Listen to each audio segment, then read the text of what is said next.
A pleasant Tuesday evening greetings to all. Yours truly, Gabrielle Lopez here and pleased to bring you PTV News Now. Now let's get up to speed on the stories brewing at tonight's news cycle. First up, finally, a step forward in solving the whodunit slay case of a whistleblower from the National Irrigation Office Region 10 who was gunned last Friday in town of Patag in Cagayan de Oro City. The Philippine National Police earlier today announced it has ascertained the identities of certain persons of interest in the shooting slay of Nero Kyle Antatico, a law graduate and erstwhile employee of the National Irrigation Administration Region 10.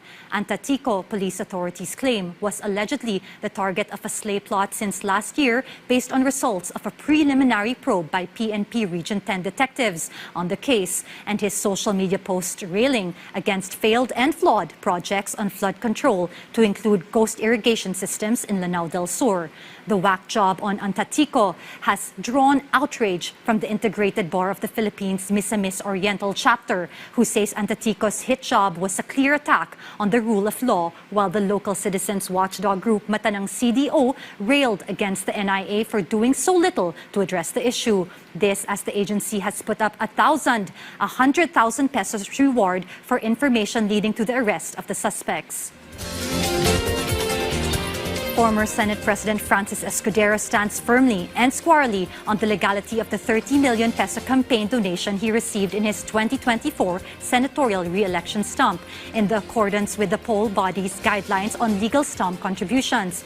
Escudero's legal counsel, Ramon Esguerra, said he submitted the embattled senator's position paper on the controversial donation, saying his client's receipt of the contribution is legitimate and jibes perfectly with campaign practices and the poll body's guidelines on the matter. Senator Escudero is supremely confident that the poll body will rule in his favor, even as the COMELEC said it will still summon Escudero later this month for more questioning. The poll body, for its part, declared the case has now been handed to the agency's Political Finance and Affairs Department, or PFAD, to make its ruling and recommendations on the case. Even if Escudero is cleared by the poll body, ultimately, he still has an independent Commission on Infrastructure probe to deal with after a former DPWH secretary testified under oath he handed Escudero 160 million pesos in proponent share on certain flood control projects provided for in the highly corrupt 2025 national budget.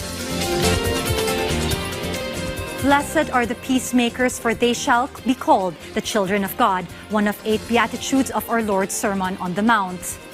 Fresh from yesterday's attendance of his highly successful shepherding of the hostage release in Israel and then in Egypt for the signing of ceasefire deal, Malaysia's foreign minister announced today U.S. President Trump's confirmation to attend the ASEAN Summit on October 26 to witness the inking of Thai-Cambodia peace pact, which he brokered in part. Trump's attendance in the summit will serve, along with Kuala Lumpur, as facilitator to a more extensive peace pact between the two ASEAN nations in conflict, which aims to remove all landmines in areas of combat and allow for the complete withdrawal of all military forces on both sides of the border. Trump is so pumped after his successful intervention to secure the release of all Israeli hostages held by Hamas since October 2023, put a cessation of armed hostilities between Israel and Gaza-based terror group, and allow for the past due entry of food and humanitarian aid to the starving and hurting Palestinians in Gaza. It is clear Trump's foreign policy of peacemaking is meant to cement his legacy as a successful troubleshooter of global conflicts and assure him his next year's Nobel Peace Prize award, which he so covets and now deserves.